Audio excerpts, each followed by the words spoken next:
हर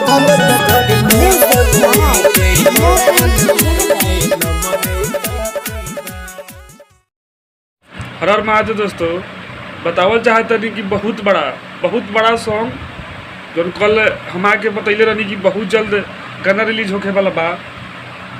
तो गाना रिलीज हो गई बा। आज सुबह हमार channel writer Santosh Tiwari official पे वो गाना आज सुबह 10 बजे चढ़ गई बा।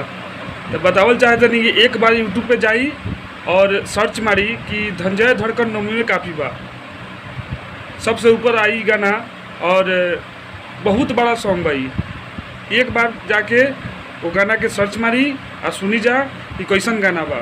तो गीत गईले बारे हमारे बड़ भाई अशोक दीवाना जी और गीत के लिखले बारे हमार विवेक विकास भाई व AK नीतीश प्रीत जी और म्यूजिक दिले बारे मोहन यादव और विशेष आभार बा खालिद भाई के। जना गाना के निर्माता हम बानी राइटर संतोष तिवारी और निर्देशक बानी अरविंद अकेला जी। तो एक बार जाइए और सर्च मारी गाना के सुनी जा और बढ़ चढ़ के गाना के प्रेम और दुलार दी जा।